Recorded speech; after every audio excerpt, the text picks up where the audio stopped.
Say hey everybody, we're alive. We're broadcasting from Toronto, Canada, home of the Blue Jays, Raptors, Maple Leafs, and Canadian psychic Robert Lindsay Milne, and that's me. Welcome to the third edition of My Side of the Crystal Ball, and we've got an enchanting, spellbinding show for you tonight.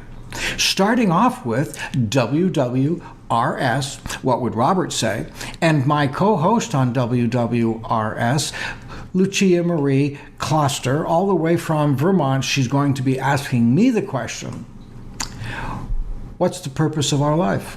And why are we here? I've got 15 minutes to answer that question. Second segment is called The Expert's Chair. And on this edition, my friend, Dion England, I'm here in Toronto. Dion's going to be talking about her books, her life's work, her teachings, and her inspirational advice. And incidentally, the name of one of her books is called Thrive, in spite of the a-hole at work, and always do your best job. The main event, third segment, my guest tonight, all the way from Melbourne, Australia, downtown at the Spellbox comes Danae Moon Thorp, the Spellbox Witch. And Danny's going to be talking about witchcraft, casting spells, doing magic, and being spiritual. She's also going to talk about what the Spellbox is. We've got a dynamic show. And just before we get started, I've got a request. If you're watching us on YouTube, please like, comment, and subscribe to our channel. And incidentally, subscriptions are complimentary. That means they're free. So you just press that button, subscribe. We really need your help to support us with subscribing. You just have to say yes, no charge. Now, if you are looking to find me personally, you can find, okay, so, and subscribe to our channel. You can find us on YouTube, Spotify, and anywhere else where podcasts are shown. You can find me personally, because maybe you're interested in reading or talking to me or something. You can find me on Facebook, Instagram, TikTok, as well as my website, www.robertlindsay.com. And now, without further ado, let's begin.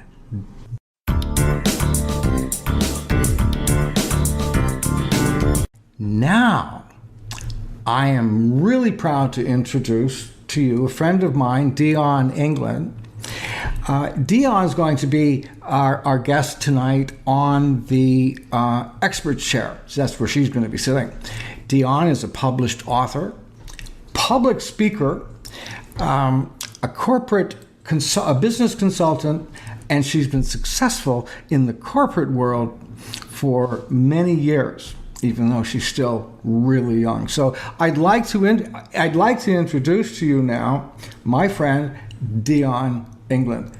Dion, I am really excited about you being here with me now. Welcome. Thank you, Robert. I'm glad to be here. You are a published author. What have you published? Well, so far I've published my first book, which is called Thrive Despite the Assholes at Work. Really? Yeah. So it's about teaching people. It says do your best work regardless of your work environment. So, people could get frustrated by some of the folks that they work with. So it really, first of all, it pokes a little bit of fun at some of those frustrations that we have at work. And then it also does give some practical tools around ways that you could work around certain personality types. And most importantly, it talks about self-awareness, and it makes us own some of our stuff, because sometimes we have challenges with other people because of ourselves, and it's more us projecting some of our own insecurities and things like that. So it talks as well about self-awareness and us owning our own stuff. Does that mean being accountable for our behavior?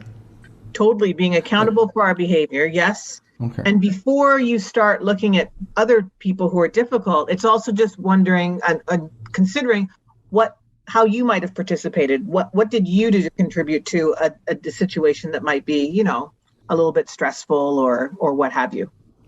What motivated you to go down that road, that path, when you were writing the book, Thrive in Spite of the Assholes at Work? I think, well, part of it is I just think that a lot of stresses that we have at work, and work could be stressful. There's tight timelines, all kinds of things like that. But there's a light side to things. So sometimes when you lighten up and you poke fun at things, I think that could release a lot of the stress. And that's just my personality. And that's how I've kind of navigated in terms of finding the humor in some of the situations. So then I just decided that I'll just categorize a couple of typical personality types that you run across in the corporate world and have a little bit of fun with it with people. Can we talk about some of those types? And can we have a little bit of fun with them too? For sure. So one of them is, the political animal. So I talk about the political animal who's always playing politics and in the back room, kind of doing all kinds of maneuvers and stuff like that, and is not very upfront about things and transparent. So just talking about a bit of fun, drawing on multiple people. It's not about one individual. I draw characteristics from multiple people with those personalities, and I just poke a little bit of fun at it. But then afterwards, what I also do is I talk about, and here are some practical ways that you can deal with it as an individual so that it doesn't really weigh down on you. And I also give suggestions for managers, because some of these personality types can be disruptive. So the political animal, how would you recognize that behavior in someone? Well, how would you identify it? So for a political animal, the way I identify it is, I guess that one of the best ways is that the person's not upfront. And it's very interesting because what I do point out is that somebody who's very effective and really understands relationships and how to build consensus for their ideas and stuff like that, they share a lot of the same traits as a political animal, because that's what political animals do as well. But like I said, the difference is that the political animal is not very transparent. So you can't always trust what they say. They'll do whatever's opportunistic in the moment. Okay. And as well, they generally do what's in their own personal best interest, not necessarily what's in the best interest of the team, clients, the company. So that's another big factor about a political animal. So did you give that label political animal instead of narcissist by any chance? Well, political animal is just a very common term. Right. Okay. So I figured that people would kind of tune into, okay, I know what that's about. In the corporate world, at least, I've encountered it. Okay. Okay, that's interesting. So who else is in the list now? Who else is in the list? So we have people who throw other people under the bus. So whenever there's a problem, they're the first people to first remove themselves from the situation. Yep. And then find a scapegoat to make it's never their responsibility. And there are actually a lot of managers who tend to, not a lot, but there are managers who tend to have that trait. Yeah. So again, I talk about it. I kind of poke a little bit of fun at people who do that, where, managers who take no responsibility for the outcomes of their team, although that's kind of the whole job of a manager. That's what they get paid for. Exactly. And then in terms of throwing people under the bus, just talking about how that undermines the team. It erodes teamwork and loyalty and all of that other stuff. So I talk a bit about that as well. Okay. So that's the... That's people who throw others under the bus. I call them the throwers. Okay. And then the next character or the next personality? Well, one of the other personalities, I call them the guardian of the rules. And in particular, when I talk about this person, there's lots of self-awareness for me, because the guardian of the rules is very different than my personality. And that actually comes across as well throughout the book, where I say that a lot of people, sometimes we find them challenging because their personality types are just different than ours. So, guardian of the rules, does that mean that they're really picky, or that they're judgmental, or that they're controlling, or what does that mean? The guardian of, or are they power play? What? So I see them as people I guess a word that would be appropriate would be like people who like a lot of bureaucracy and a lot of Okay. rules. And oh, well, if you're going to do this, you have to do this Oh, okay. 24-step sheet. You have to fill this out, then walk down the hall, and then spin around 4 times, and then come back and like that. I mean, I'm making fun of it. I could see that burning you out. Right. So, but what I do say in the name of self-awareness is that I often like to simplify things all the time. Mm-hmm. And sometimes I don't see the bigger picture. So sometimes there is a much bigger picture why certain rules need to be there. And for me, it's just frustrating, right? So me and the guardian of the rules tend to tussle a bit. Okay. Is there another character or personality or behavior? But also, so I talk about the CYA artist, which is, again, it's a very common term in the corporate world called cover your ass, CYA. So in these individuals, and typically it's the environment that drives their behavior, where they don't trust the people that they work with. So they're always covering themselves to kind of make sure everybody knows. Like as soon as they get in, if they're in early, they make sure that they send an email so everybody knows that they were in the office at 7:45. If they're late, they're making sure they're sending emails so people know. They're always kind of overcompensating to make sure people know what they're doing, as opposed to the people who are just doing their job kind of thing. So with the CYA folks, they waste a lot of time. And like I said, sometimes it's because they don't trust that they'll be treated fairly. So they're always documenting and making sure that there's evidence of the work that they're doing. Mm-hmm. So that's one of the other folks who can sometimes be challenging to work with. How many characters or personalities do you have in your list? So I have 8 in total. How many have we covered? I think we've covered probably about 3. Can we do them all? I'm finding these fascinating. Unless you're bored and we want to talk about something else, but these are fascinating. No. So I'll talk about the micromanager. Okay. So again, micromanagers drive a lot of people crazy. And what I do talk about as well is often it comes from my experience has been, it comes from all kinds of other stuff. People who are perfectionists and all of this other stuff where they really don't trust people to do their work well. They're constantly following up and going through their work with a fine-tooth comb and following up rather than giving people the empowerment to go, and they're there to help them and to guide them, but not, hovering over them. So like helicopter parents in a different context. So I talk about how damaging that can be, where people sometimes just check out. It's like, okay, well, if you're going to second guess everything I do, then you just tell me what to do and I'll just do it kind of thing, which is not really what an organization needs on an employee base, or people who are just like, whatever, just tell me what to do and I'll do it. So I talk about the micromanagers. The bully is another one. And it's interesting because as well, I'm fortunate that in the last while, I've been working with some really progressive organizations and great cultures. So sometimes I even think, I wonder if any of this is even relevant. But then I get into a conversation and I hear people telling me these stories and I'm like, are you really serious? So yeah, bullies would be, in terms of the fact that these, so when I talk about a bully as an example, that this behavior exists today, it's alive and well in some organizations, people who intimidate people, passive aggressive in terms of putting people down, just very aggressive behavior to kind of minimize somebody to kind of build themselves up. So that's a pretty damaging sort of situation. And it can be hard. Sometimes it can be done when the person's not aware of the fact that they're doing it. And in particular, similar to the political animal, bullies can sometimes be confused by really effective, most very effective leaders are very strong and they're very demanding and they have high expectations. And I've worked with both. I've worked with bullies and I've worked with very successful leaders. And the difference again is the piece about it being personal, the piece about putting people down. Strong leaders don't do that, but they are very demanding and they do have high expectations. So I really talk about the difference and how you see the difference between those two types of individuals in the book. But the bully is a very destructive personality type. You have the slacker, who's somebody who's always trying to get out of work. Yeah. You go to a meeting and then you walk out with more things to do than you walked in with, and they walk out with an empty sheet of paper sort of thing, right?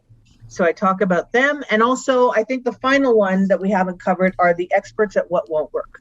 So the folks who, no matter what especially for new, creative, different, innovative ideas, they're just afraid of things going wrong and being left holding the bag. So they're always like, oh, well, that'll never work. And they have 17 reasons why everything would never work except what we've always done before. So I talk about them as well. How did you get all that information about the characters or the characteristics? Did you put them together yourself? Did you do research? How did you do that? So, well, I put it together myself. Like, I've been around the corporate world for a long time, and I've encountered multiple versions of every single type that I just talked about. But in terms of some of the information, in terms of effective ways to manage it and so forth, I did a lot of research around things like that so that I could bring some valuable information to people on ways that they can manage those personalities to be more effective without it being this big, drama or anything like that. So didn't that have something to do with going somewhere and just writing and wearing your fingers down to the bone, writing and typing and stuff? Didn't you do that? Come on, brag. Come on. No, it took courage and strength. Well, yes, I would go away, book a cottage and stuff like that where I had time. Several days where I could just, because for me, writing, I have to really get my head into it and be in it. It can't be something where it's like, oh, I have a free 30 minutes, so let me just go and write. It takes a while to get into the whole zone. And then once you're in the zone, you kind of maximize your time in the zone. So yes, I used to go away and do my writing. What would you say to somebody when they would say, I've always wanted to write a book, or I wished I would write a book, or what would you say to that person? I would say, then write a book. And there's so many resources. So for me, so there's lots of resources. Like YouTube has a ton of stuff. Like some stuff is crap, so you just filter through it. But there's some really, really valuable stuff on there, self-published authors and others who talk about their process. For me, I actually didn't follow their process because I had my own way that I wanted to talk. My things like I have illustrations in my book. And I remember thinking, oh, well, no, I can't do that because you don't put illustrations in grown-up books, and it's kind of like in a business kind of category. But then afterwards I thought, but it's my book. And if I want illustrations, if that's how I see my book, then I'm going to do it. Yeah. So it's a combination of learning from others and taking the things that make sense to us, but being happy to kind of let go of stuff that is like, okay, that doesn't work for me, and figure out your own process as well. Do you have any plans, say, for another book? So I do. So in November, I do. So in November, I launched my second book. This is all part of the At Work series. So this one's Build Trust at Work, where so I talk writing about a series of books. Yes. So it's 4 books in the At Work series. Okay. So the second one is about trust, where I poke, again, it's lighthearted. So I poke fun at the existence of trust and also the absence of trust in some organizations and how that plays out. And then I talk a lot about the topic. There's some people who feel like only hard things like numbers and the cost of goods and sales figures, like things that you can really wrap your head around, are things that you should measure. And things like trust seem very too vague. But what I show is how trust kind of drives all of that, like where you have lower operating costs when you have a high trust organization, and you have stronger client loyalty. And this is coming off of stats. This is just not my opinion. And then I just talk through in the book in terms of how it's played out, how my experience has been working at very high trust organizations and comparing it to some of the other organizations I've worked with. And then finally, really talking to managers about what they can do to foster high trust amongst their team members. Wow. So how close to that book is that to being done, or you just... So where I am right now, I've finished the first draft. I've got it edited from a copy editor. And now my process is that I send it out to a handful of people who I trust to give me honest feedback. So there are about 7 people who I've sent it out to, and they have it for the next 3 or 4 weeks to give me some honest feedback on the book. Then some of their feedback I'll incorporate into it. So that's a few more weeks of changes. And then we're going into the whole production cycle in terms of the printing and getting ready for distribution later this year. So your planned launch date is November? It's the end of November. Okay. Yeah, it's at the end of November is what we're targeting. That's really exciting. It's been really exciting talking with you. You just beam when you talk about your work. It's wonderful to see. I hope that you can come back over the next while and talk more about your progress, your books, maybe share it more over the next several months. It would be great to hear how things are going for you. That would be great. Thank you, Robert. Thanks for having me. And how can people find you if they want to find out about the Assholes at Work? And by the way, I think it's not assholes. I think it's at the right, because it brings up a lot of other stuff if you Google that, right? So you could find it. The books you can find on Amazon and on Audible. And then for me, my website is dionthewriter.com, and I'm on Dion the Writer is on Instagram, and you can also find me on LinkedIn as Dion England. Wow, that's great. Wonderful to see you. Thank you for being on, and looking forward for you to coming back. Thank you. Bye-bye. Bye-bye.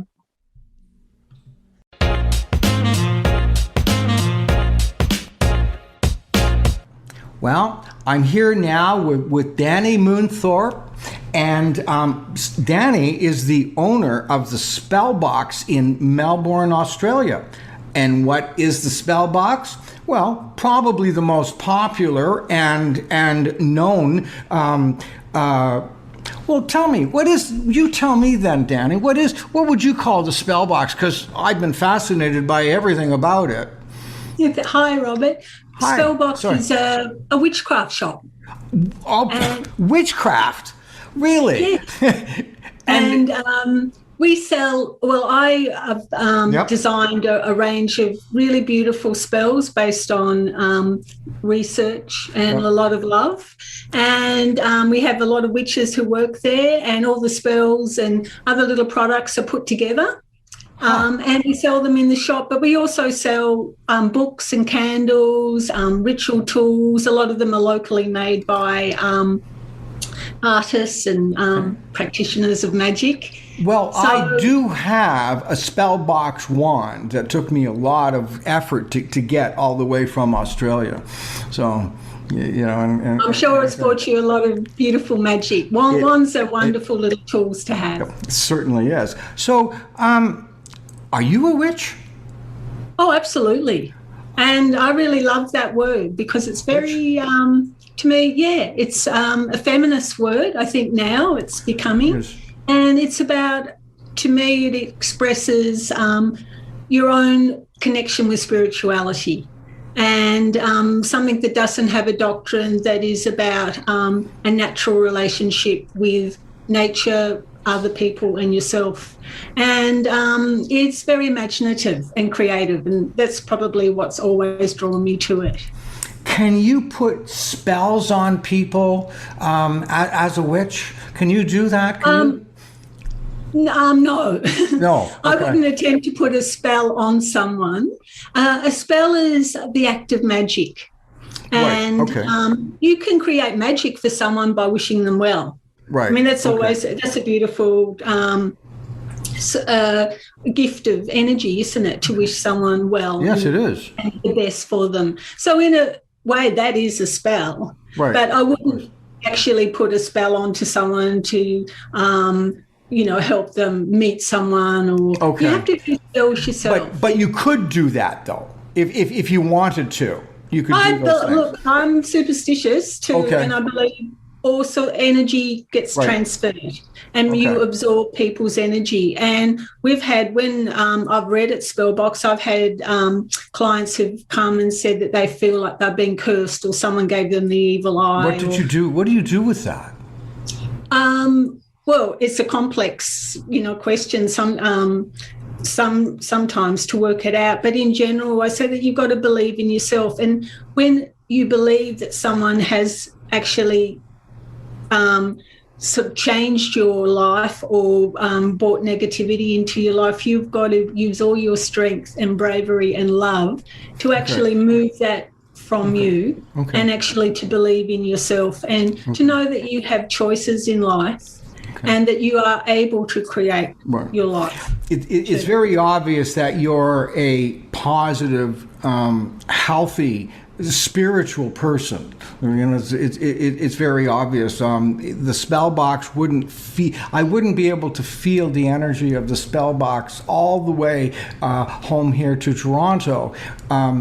And it be a negative force. It wouldn't be part of me. So Thank you so much. The Spellbox does radiate. It does. And yes. I mean, I created it because I believe we're all yearning for magic. Right. No one wants to live in a world where you just, whatever you see, that's all it is, or you're just, plodding along and waiting for time to roll on and not doing what really stimulates you, what makes you feel real and authentic. And for me, with witchcraft, it's a quest to know yourself and to live a life that is fulfilling. It doesn't mean you won't feel like disappointed or angry sometimes or have grief or be hurt or be sick. Right. All of that is a part of life. It's the ups and downs, isn't it? Yeah. But to me, with witchcraft, when I'm feeling like that, when I'm feeling down, when I feel like disappointed in someone, I try to go within and to work out what this is meaning, what's the purpose and the meaning of it. And to me, witchcraft brings that meaning into your life. So it helps when you are feeling lost. It brings you back. Okay. So were you born into a family of witches, or were you the first of the first of the species, as it were?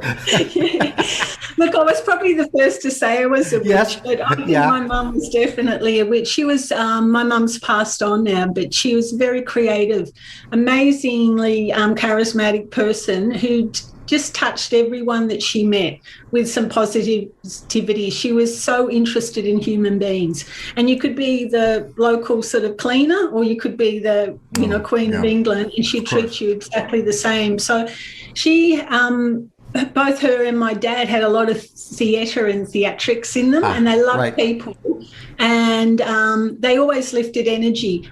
Of course, when I told her, she knew I was into spirits and ghosts and fairies. As I grew up, they always knew I was a part of that world. Yes. But when I started to say I was a witch, she said, "Oh, people won't take you seriously because, Well, how old were you when you were calling yourself a witch? Because you only look about 40 now. I was in my 20s. Now, this is before Harry Potter. But look, I suppose when I started saying to other people, this is what I am and this is what I believe in. But the first book I ever bought myself, I was 13. It was a book I paid for my own money with, and it was a little spell book. And I bought it in a place that sells newspapers and that sort of thing. And the first spell I ever did was a spell to get rid of freckles. And because when you're 13 and you don't want freckles, of course I would love them now. But and the spell was very simple and very exciting. It was to get up at sunrise, gather a teaspoon of dew from the grass, mix it with olive oil and put it on your face. So the freckles didn't go, but it was the thrill of the mystery of getting up, gathering the dew, the mixing. I felt very sort of connected to my own secret world. And to me, witchcraft is very much of the imagination to me too, and the way you think, and it enriches life too. Okay. So how did you explain to your family what you were, so how old were you when you were sensing things, and were you seeing energies and spirits and things like that when you were a kid? Well, when I was little, definitely. I was always like spirits and ghosts and hearing them at night and being spooked and living through my imagination. And well, you know, a lot of, children do that, but I was just so drawn towards wanting to sort of see beyond what I could see with my eyes. So, I would start getting tarot readings myself, be fascinated with that, and then I thought, maybe I could, buy my own cards. And I'd go to like workshops and, through, in my early 20s. But I suppose it just clicked, and I thought, no, this is who I am. This is, my own religion. I was brought up Catholic, not strictly. My parents weren't strictly religious, but we were sent to Catholic schools. And I think it was the mysticism of the Catholic Church that always fascinated me, the candles and the stories and the incense. But this came very naturally to me. And as I said, it was before... with Spellbox, it was before Harry Potter and Charmed and all those movies and shows that actually probably inspired, especially a lot of young girls. And I thought, no, this is me. It just felt so real to me, too, and fun. Are you teaching people women how to be witches now, or do you write articles or anything like that? Well, I've just written a book, and it's called, it's been brought out by Llewellyn Worldwide in America. Congratulations. Thank you. It's called Becoming the Witch, The Art of Magic.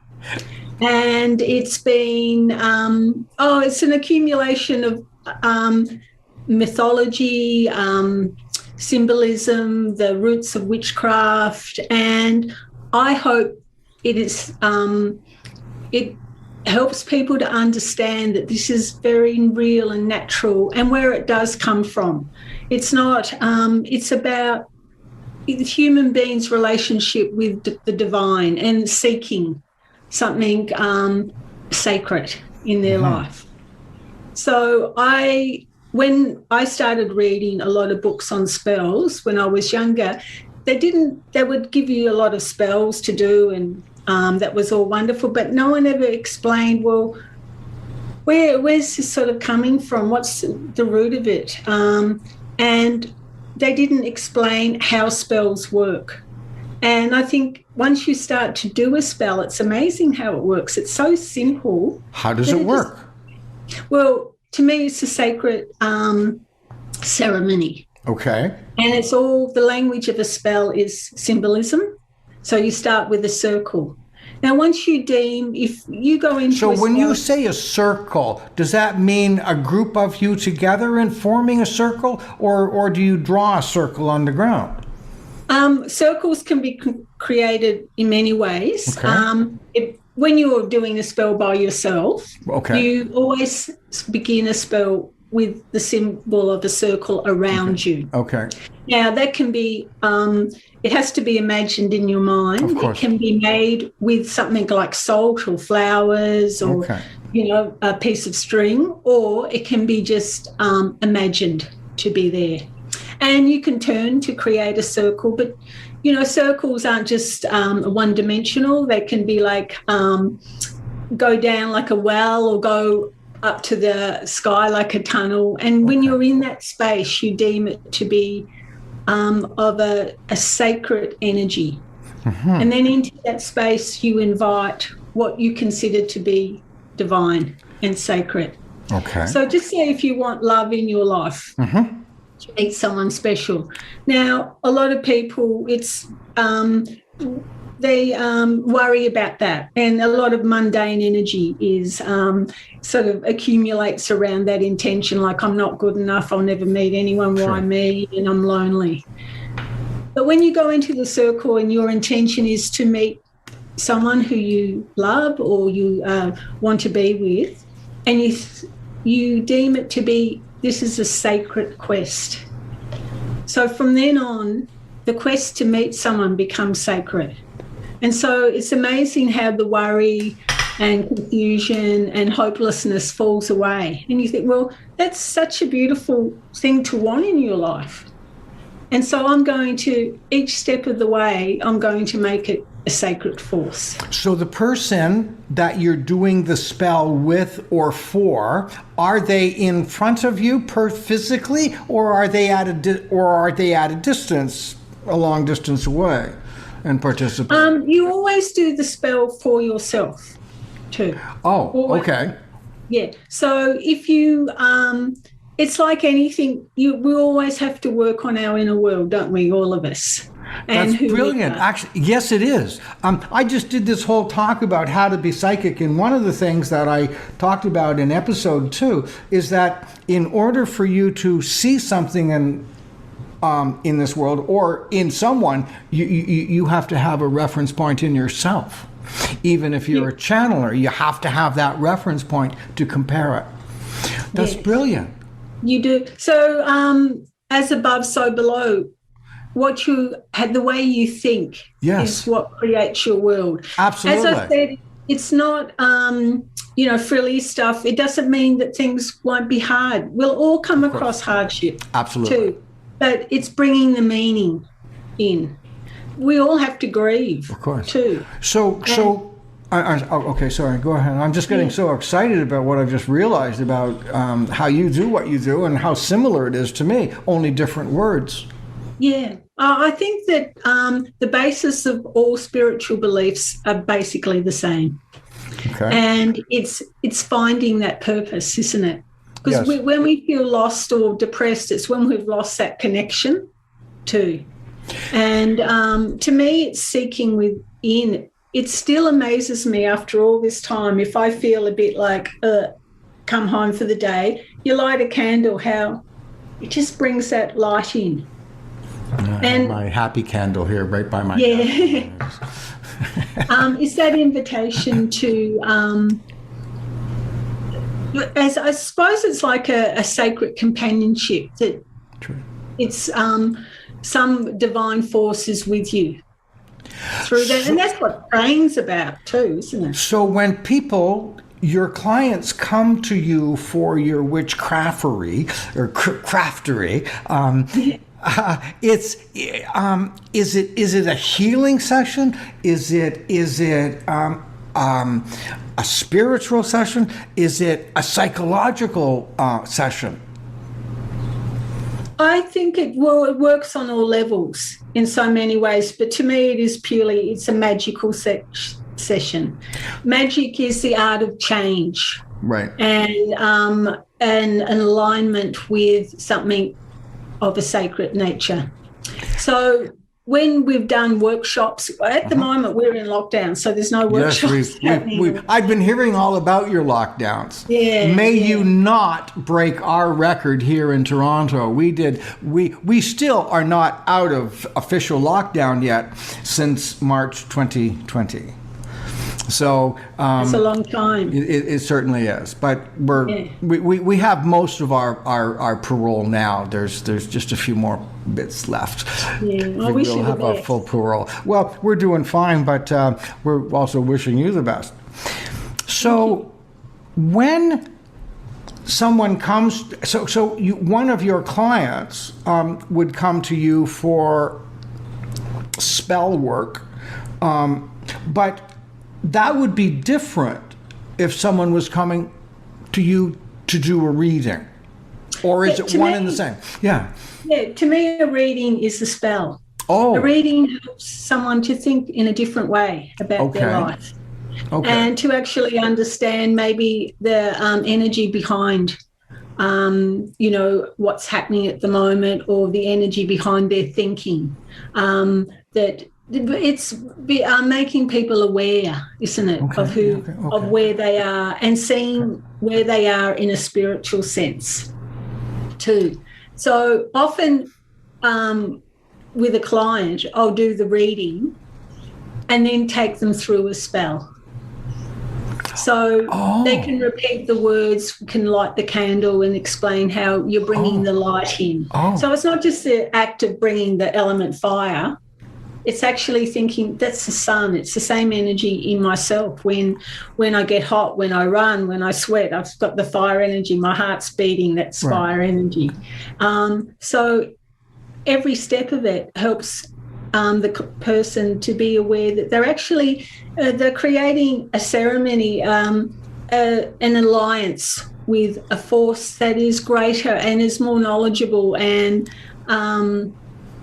of an essence higher than our mundane thinking. And it's amazing how the energy lifts too. So when you do a reading and then a spell, do you teach the person how to do that spell over and over and over again, or do you just need like one zap and you're healed, cured, on the right path? I feel that some things take time. They don't always, but just a spell is often the beginning of a new way of thinking. Okay. And we can get stuck in energy, can't we? Energy gets very stagnant within us. And especially, usually that's from old, hard hurt and pain, that we get tainted. And we start to see life through that pain, that old hurt. And when you bring awareness to someone, and then they can start to understand how they're thinking and why, and bringing, therefore, some balance into their life.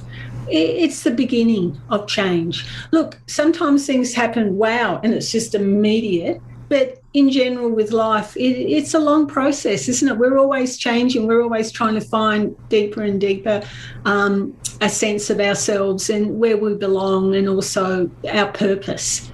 And, there's moments where you're feeling that clarity, and then we go off balance and we need to come back in. Sometimes we want too much too soon. Sure. We need to be passive and still. So the purpose of the spell is to help the person grow and evolve, or change their life in a healthy way or a positive way. Yeah, change the way they're thinking and the energy. Right. And I think when you invite energy in, when you say, guide me, help me, through this, and when you surrender, often we get very fixated on an idea in ourselves that we have to have that happen, or that has to change, or that person needs to change because I've ruined my life or whatever. When I find when you just sit back and try and be in the moment and just ask for that inspiration instead of trying to make it happen, it does come from somewhere. It's like, I think we all have amazing sacred potential, and also around us is sacredness in the trees, in nature, in animals. And it's a matter of tapping into that. We all go off beam. I feel really sometimes, of course. That's being human. Right. But you can't stay there too long, because otherwise it becomes very stagnant, doesn't it? It sure can. It's certainly in my work, I see a lot of people like that.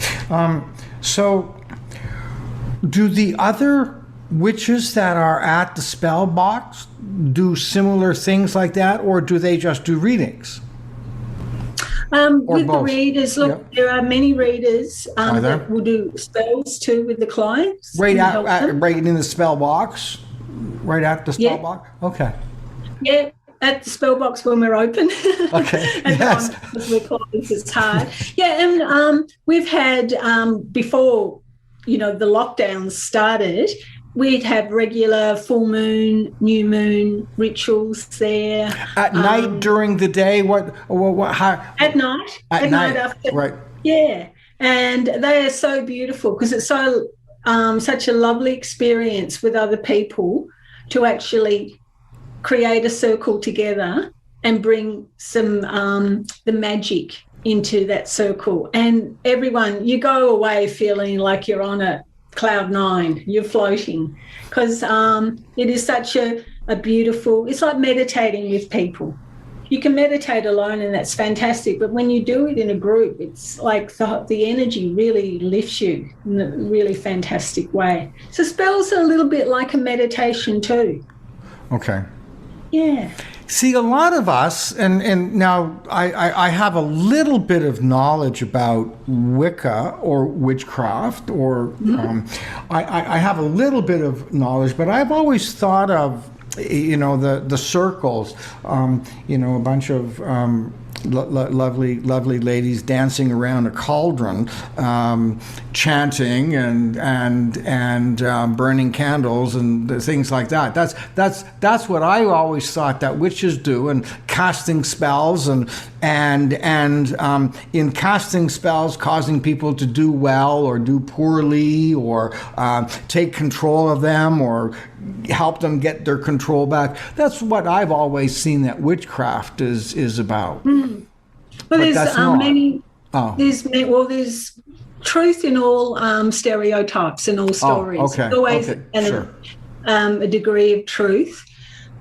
Going off to the Sabbath and dancing around, a cauldron, sky-clad, probably comes from a lot of the old medieval. Would you tell everybody out there what sky-clad means? Well, it's the idea of like being naked under the moon. Right. Okay, and a lot of that. Well, we talked about this before we started. You said it was all right to talk about it. Yeah. But I think that's a stereotype that derived from the times when witchcraft was associated with meeting the devil at the absolutely. At the Sabbaths, right. And flying off in a broom. Now. Right. The whole idea, Gerald Gardner was a witch that sort of revived witchcraft in the 1950s in England. That's where Wicca, he sort of coined that. Okay. And made that popular. But his witchcraft was very structured and was about meeting in a coven with a high priest and a high priestess and doing a formula with a spell and sky clad, and therefore creating like raising energy within a group. Now, there's so many other stereotypes connected with the witch is the old hag, isn't it? She's a bit crazy. Well, you certainly don't look like one of those. Yeah, I'm getting there. But there's beauty about the crone or the hag. And this is why, witchcraft is such a beautiful feminist philosophy, is that as life goes on, your power becomes one of a connection within yourself and a knowing and wisdom. And I suppose the two main stereotypes with witches, which is the young enchantress and the old, crone being crazy and living in the woods, they have been demeaned through history. The young enchantress is all based on objectifying a woman sexually. The old hag is that she's worthless now because she's old and going to die soon, and who cares about her? But there's so much power in those, in that aspect of all people, and that all of those stereotypes. And they live within all of us too, no matter what age. And they're a part of us because we all have an inner world that no matter how old we are or age, we live through aspects of life. And so with the stereotypes with witches about, putting spells on people too, there's been a lot of fear. Of course, witchcraft, and it's still outlawed in some parts of Africa and Saudi Arabia. It's outlawed in some parts of Asia. Up until July 2019, we had the Witchcraft Act in Canada. By the way, and it was a law. Victoria here, I think it was repealed about in 2004 or something. We might be the last civilized country that has eliminated those laws. Yeah, but it's that fear of the unknown, and also. And maybe the challenge they would perceive as an attack on their God and their beliefs. Absolutely, right. And that's where most religions have gone wrong, because they've wanted to control other people's way of relating to the divine. I mean, I'm will accept what everyone believes in. I've never tried to convince anyone of magic, witchcraft, that it exists. I just believe in it myself, and it's brought a lot of fulfillment in. But when you get into control, that's into politics, isn't it? And into oppressing. It certainly is. And I think that's a really great place for us just to stop this conversation for today. You've been magnificent. Thank you so much. Thank you, Robert. It's really lovely connecting with Canada too. Wow, everybody, that was just a great show tonight. I hope you had as much fun as I did, hearing about and talking and listening to all the people that were on tonight. I would like to thank Danae from the Spellbox in Melbourne, Australia, for being the main event for this show. I would also like to thank my good friend Dion England for sitting in the expert's chair. So I think we're very close to calling this a wrap, but just one more thing. If you're watching us on YouTube, would you like, comment, or subscribe to our channel? You can find us on Apple, Spotify, and any other place where podcasts are shown. If you would like to find me personally, to get in touch, because I still do readings, and you can find me on Facebook, Instagram, TikTok, my website, www.robertlindsaymelton.com. That's about it. Thanks a lot. And in the meantime, till we meet again,